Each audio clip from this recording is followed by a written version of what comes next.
qui a également porté son choix sur ma personne. Ça serait alors ingrat. Chers collègues, je suis tenté, vous n'allez pas me tenir guerre. Pour le président,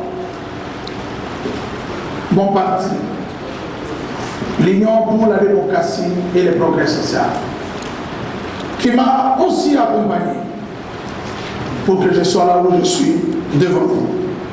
Merci. Et alors, merci à vous, élus légitimes, de notre héroïque aussi à la fois, qui ont permis à ce que ce processus arrive sans terme. Vous avez aimé votre province, vous avez été choisi effectivement pour la protéger. C'est ainsi que je me tiens à nouveau devant cette auguste assemblée pour me livrer à cet exercice devenu presque habituel dans le cadre de la campagne pour l'élection de gouverneur et de vice-gouverneur de ma province. En effet, on aura président, on aura membre du bureau, on aura députés provinciaux. Il vous souviendra que lors des échéances passées, je m'étais représenté devant vous pour solliciter les renouvellements du mandat que je portais afin de poursuivre mon programme d'action dont l'exécution n'a pu s'étendre effectivement que sur quelques mois, du fait que ce mandat que j'avais hérité arrivait déjà à sa fin. Que fort malheureusement, ou heureusement, selon le cas du président, votre chambre avait été privée ce privilège, car vous avez préféré un ange que vous ne connaissez pas, plutôt qu'un diable que vous connaissiez déjà, parce que j'étais avec vous ici. Loin de moi l'idée de vous en vouloir, ça ne sera jamais le cas. On a président, on a membre de bureau, on a député provinciaux. Car l'erreur est humaine, dit-on. Mais il demeurait, ne l'est pas. C'est sur d'autant plus qu'il n'est jamais trop tard pour mieux faire, dit-on. En réalité, l'ODI n'est pas à présenter devant ses frères et sœurs. Dans la mesure où, si pas tout le monde, nombreux les connaissent pour sa vision, son patriotisme, son combat et son attachement inconditionnel pour le développement de sa province du Sangourou, qui est également sa terre natale.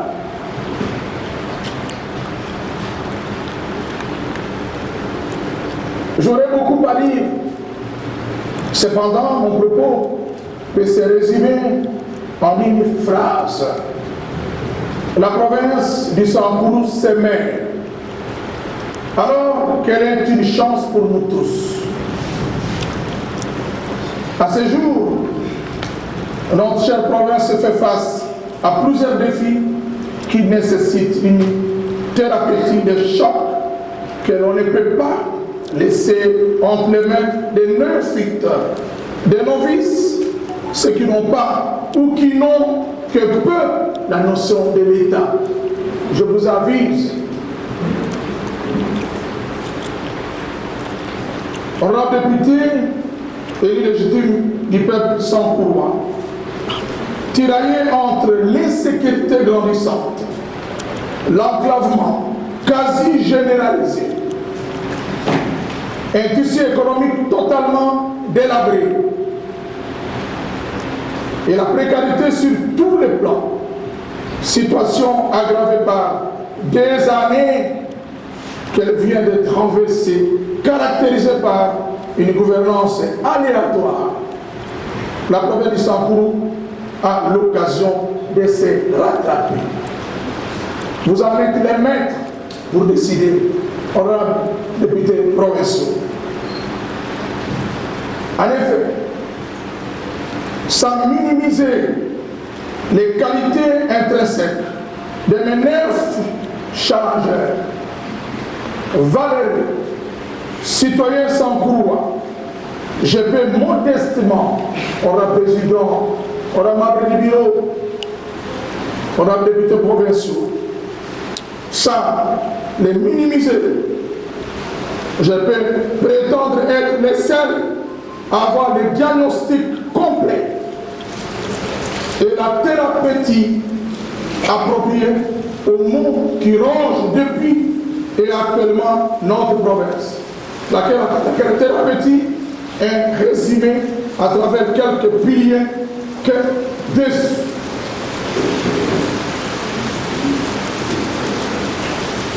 Une, sur le plan politique, administratif et sécuritaire, le palais judiciaire. 2, sur le plan économique et financier. 3, sur le plan des infrastructures. 4, sur le plan social. Premièrement, sur le plan politique, je m'engage à la restauration d'une nouvelle dynamique entre le gouvernement provincial et l'Assemblée provinciale, ainsi que les entités territoriales décentralisées, dans l'optique d'éviter les crises institutionnelles récurrentes. Madame la Présidente, sur cette question, j'ai proposé un entretien avec les élus légitimes de notre République. Il ne s'agit pas de lecture de discours, il s'agit d'un engagement. Si je suis élu, nos institutions seront stables.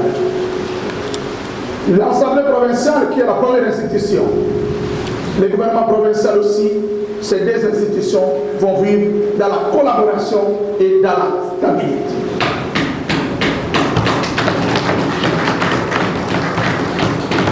Ceci est un engagement. Les 2 engagements, Honorable Président, sur le plan de l'administration, eh bien, la lutte contre la politisation et la discrimination dans l'administration provinciale, le renforcement des capacités des personnels administratifs, l'amélioration des conditions de travail des agents et cadres de l'administration provinciale. Je le disais tout à l'heure que ça va être un entretien et je vous ai dit que c'est une thérapeutie que je connais parce que le diagnostic est complet. Personne alors personne ne perdra son emploi à cause de ses convictions politiques. Oui, personne. Je l'ai déjà fait dans le passé en tant que gouverneur de province. Tous les cadres de l'administration que j'ai trouvés comme gouverneur ont été stabilisés. La plus grande administration, c'est au niveau de l'administration sanitaire. Vous en êtes témoin parce qu'il y a certains d'entre vous qui ont été ici le 6 mai 2022, lorsque je suis élu gouverneur, et l'engagement a été pris 2 mois avant. La stabilité des entités territoriales décentralisées. Aucun secteur va vivre l'instabilité. Parce que, en tant que gouverneur de province, si vous me donnez la chance de l'être, eh bien, ces entités territoriales décentralisées vont vivre dans la plus grande quiétude. Et elles vont non seulement fonctionner, mais elles vont être stables. 3, j'ai un engagement. Le respect des droits des élus que vous êtes. Nous avons effectivement des problèmes, mais nous avons décidé de travailler. Nous n'avons pas une autre province. On a des députés provinciaux. C'est l'unique que nous avons. Nous allons faire avec. En tant que gouverneur, si je suis élu, Ce n'est pas l'occasion de vous dire quel dois-je faire pour avoir des ressources, parce que c'est un discours politique, un discours énonciatif, un discours de campagne. Ce n'est pas un projet, un programme du gouvernement. Mais si je suis élu gouverneur de province, vos droits seront respectés. Je dis bien tous les droits. Quatrième engagement.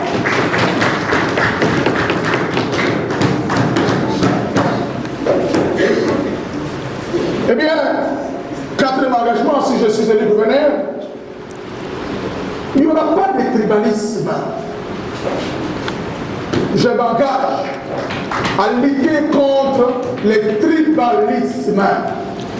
Nous avons été longtemps interpellés par l'histoire. La plus récente, j'ai toujours l'habitude de vous appeler Honorable Lambert, Honorable Saint-Cory, Honorable Prosper, Honorable Buxon, Honorable Charlie, Honorable Daniel, Honorable Richard, Honorable Ali, Honorable Dani, Honorable Katia. Je n'ai pas oublié Franck. Je n'ai pas oublié Victor. Je n'ai pas oublié Joseph, plusieurs Joseph. Je n'ai pas oublié Emmanuel. Je n'ai pas oublié Pierre. Je n'ai pas oublié Charles. Je n'ai pas oublié Titesson. Tous. C'est un engagement que je prends devant vous. Faites-moi confiance. Parce que je mettrai fin au tribalisme.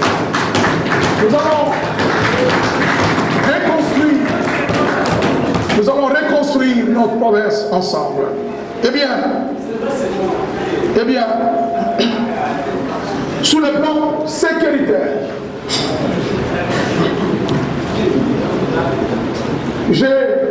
comme je l'ai fait dans le passé, je m'engage à continuer cette action, la restauration de l'autorité de l'État dans tous les 6 territoires et 2 villes qui composent la province de Saint-Paul. Oui,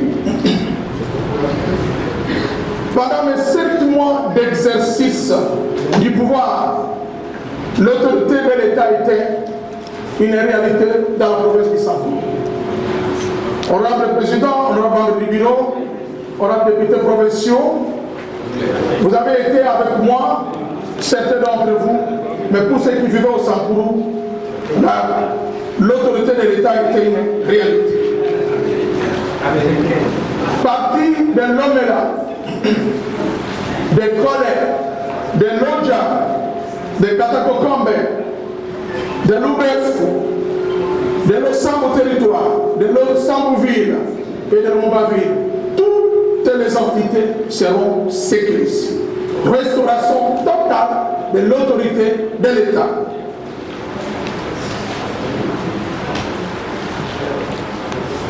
Et pour ce faire, tous les services de l'État centraux qui se trouvent dans les Sankourou, avec notre leadership, parce que ces services dépendent du pouvoir central, il s'agit de l'ANER, de la DG, des magistrats, seront avec notre leadership renforcé dans le cadre de leurs fonctions, pour ne pas dire améliorer les conditions de leur travail, augmenter l'effectif pour que finalement l'administration qui va consolider la sécurité de l'État, la justice distributive aussi, soit une réalité dans la province du centre. Et donc, je conclue en disant, il faut me faire confiance. Parce que dans les 7 mois d'exercice de mon pouvoir, ça a été effectif. On a le président, à la différence des autres, mon discours était un discours bilan. On a blâmé 7 mois d'exercice du pouvoir, la réalité a été avec vous. 7 mois. J'ai été élu le 6 mai 2022 comme gouverneur de province. Mon gouvernement a été investi le 6 juillet. Et bien le 4 janvier 2023, c'était la procédure électorale. J'ai pris le temps de sécuriser les élections. Ça a été aussi un engagement républicain. Eh bien, pour 5 ans que vous m'avez accordé en 2022, je n'ai travaillé que 7 mois.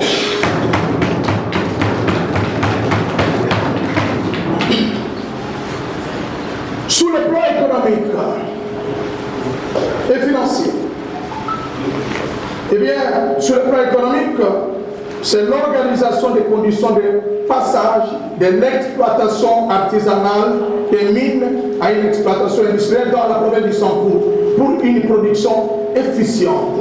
On a président, on a membre du bureau, on a députés provinciaux.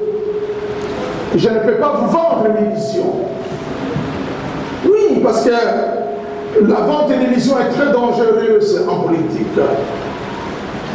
Tous les jours, on nous dit que le Sankourou est une province riche, mais elle ne l'est pas encore. Elle est potentiellement riche. Les mines, pour être exploitées en République démocratique du Congo, je rappelle que c'est d'abord dans le domaine du gouvernement central. C'est vrai que la province a ses prérogatives, mais pour que la politique minière soit imposée, il faut, avec l'aide du gouvernement central, à travers les structures bien connues, les cadastres miniers. Certains avocats miniers sont avec moi ici, ils savent quelle est la procédure. Alors, qu'elle fait pour que nos mines soient exploitées? Parce qu'il ne faut pas qu'on nous vende les illusions. Eh bien, il faut collaborer avec le gouvernement central pour procéder d'abord à la certification de nos mines. Eh bien, je m'engage, une fois élu, de collaborer avec le gouvernement central pour que nos mines soient certifiées sous la couverture de la Banque centrale, et ainsi nous aurons l'occasion de voir les grands jours. Ça peut se faire à 12 mois, c'est le début, ça peut se faire à 24 mois, ça peut se faire à 36 mois. Tout dépend de l'engagement, de l'accompagnement que nous avons, tout dépend de notre carnet d'adresse, de votre accompagnement, parce qu'il s'agit de vous, parce qu'il s'agit des engagements, et si nous avons votre confiance et votre soutien, nous sommes capables de pouvoir changer pour que nos mines soient valorisées. Parce que jusqu'à ce jour, c'est l'exploitation artisanale. Il faut évacuer ces mines, il faut des routes. On a président, je vous ai dit que ce n'est pas un discours programmé. Eh bien, sur le plan financier, je suis très heureux de vous dire que cette province, nous la connaissons. C'est à ce jour l'unique province qui n'a aucune société qui œuvre dans cette province. Eh bien, les provinces vivent aujourd'hui de quoi? Même les États, des recettes fiscales. On a président, on a membre du bureau, on a députés provinciaux. Ne nous vendons pas les illusions. Nous n'avons aucune recette fiscale. Qu'est-ce que nous devons faire, on a président? Nous parlons des routes. Je veux la démagogie. Et je vous ai dit, nous allons faire un diagnostic pour une thérapeutique réelle, responsable, vraie, que dans les éditions. C'est ainsi que je m'engage. En effet, comme je l'ai fait lorsqu'il m'a été demandé par vous, mes premiers sénateurs, en tant que sénateur, au niveau du Sénat, j'avais demandé que soit déjà et avant tout implanter les directions provinciales des services publics de l'État en province de Sankourou. Nous devons avoir la DGI, nous devons avoir la DGRA. J'ai dit direction provinciale. Eh bien, ceci est très important dans le cadre de la rétrocession, parce que ces éléments, si nous ne les maîtrisons pas, nous risquons de faire un combat d'arrière-garde. Mais si nous maîtrisons ces éléments, nous serons beaucoup plus à l'aise. En tant que pré-gouverneur de province, parce que vous allez m'élire, j'y crois fermement, jusqu'au moment où je suis. Je me battrai pour que cette fois-là, tout soit fait pour que ces directions soient effectives et que la répartition des fonds dans le cadre de rétrocession soit faite au prorata. Je ne suis pas là de vous dire que ce que nous faisons, nous travaillons pour les autres. Nous avons des divisions qui reçoivent les 5% des fonctionnements des directions, alors que nous sommes en 2012, 2011, les recettes de la province du Sankourou dépassaient Bujimaï comme le Mali qui est encore les districts. Et donc, un Simplement, honorable président, honorable membre du bureau, comptez sur mon expérience. Votre expérience accompagner ce leadership. Il est encore possible de sortir de sa groupe là où il est.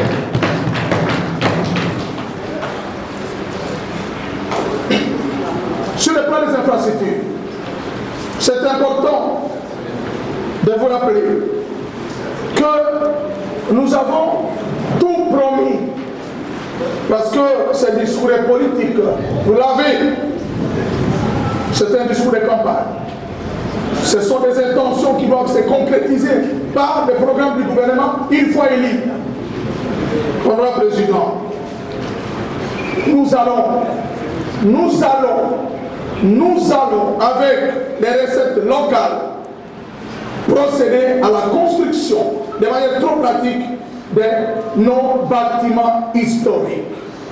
Il s'agit de construire les bâtiments de l'Assemblée provinciale, il s'agit de construire les bâtiments du gouvernement provincial avec les recettes locales. Et pour ça, je vous invite, honorable Président, de nous accompagner une fois élus. D'autres infrastructures routières qui concernent la province, les routes provinciales seront construites. Nous allons construire d'autres infrastructures aéroportières avec l'accompagnement du gouvernement national. Je vous ai rappelé, ce n'est pas du chimère. Le minimum pour construire 1 km de route, c'est $1 million, 500 000 $. Le maximum, c'est 1 million. De Bakwambumba à Losambo, 60 km. De Losambo à Lubefo, 175 km. De Lubefo à Tchumbe, 150 km. De Tchumbe à Lodja, 150 km. De Lodja à Lomela, 215 km. Tourner vers Katako, 240 pour aller à Collet, nous arriverons à 1184 km. 10 milliards de $. Qu'est-ce que nous faisons? Vous avez besoin de quel leadership aujourd'hui? Un leadership qui doit être accompagné par le gouvernement central. Ce leadership est capable de vous sortir dans les marches que vous trouvez. Il n'y a aucun calcul autre que ce leadership qui doit être accompagné par le gouvernement provincial, doit être accompagné par l'Assemblée provinciale, mais nous devons sécuriser les mécanismes aussi d'emprunt. Je sors et je suis entre les la présidente. En 2024, j'ai été devant vous. Vous avez choisi un autre fait. Je peux vous dire fièrement que j'ai été un gouverneur qui n'a pas laissé $1 de dette dans le sang. Je ne me suis jamais endetté et je n'ai laissé aucun rang. Je vais vous demander de procéder à tous les contrôles. Je ne suis adressé à aucune banque.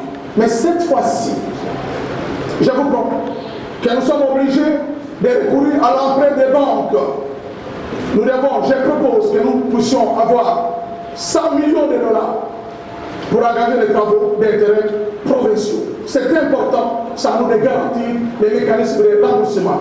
Et pour rembourser ça, nous allons garantir ce que j'appelle moi les recettes propres de la province. Lesquelles? Nous n'avons pas de péage, Monsieur le Président. Le péage, il n'y en a pas, parce que pour avoir le péage, il faut avoir des routes. Mais nous avons quoi? Nous avons des maisons. L'impôt foncier. Posez la question à la DGSA. Nous avons combien de maisons? Parce que nous avons 3 taxes. Les taxes vignettes, nous avons l'impôt sur le revenu locatif et l'impôt foncier. Eh bien, avec moi comme gouverneur, nous allons garantir le transport congolaise n'était pas des pistes de la province de Sankourou. Ce sont des pistes de transport affectées pour aider les Sankourois et Sankourois à circuler. J'ai retiré 2 bis transportés au Sankourou. L'un se trouvait à la résidence du gouverneur, l'autre se trouvait à Benadi-Bélé. Les 3 autres bus se trouvaient dans la société Transco. Ils ont dit, on vous a envoyé 2 bus. Vous êtes incapable de produire 100 francs parce que vous n'avez pas de route. Les bus vont circuler où? Nous sommes une société commerciale. Je voudrais comme dans les camps de 175 000 $. Fictif. Honorable, la tentative est grave, dit chef collègue. Vous savez, après 2 ans d'exercice parlementaire, ces phrases viennent tout le temps. Mettez en place une commission d'enquête. Posez la question à Transco. Si j'ai laissé 5 biches, j'ai une émission le même jour. Le même jour, le conseil. Et ça tout a besoin de la vérité. Je chute. Je suis. Honorable Omba, j'ai reçu vos remarques. Je suis conscient des défis.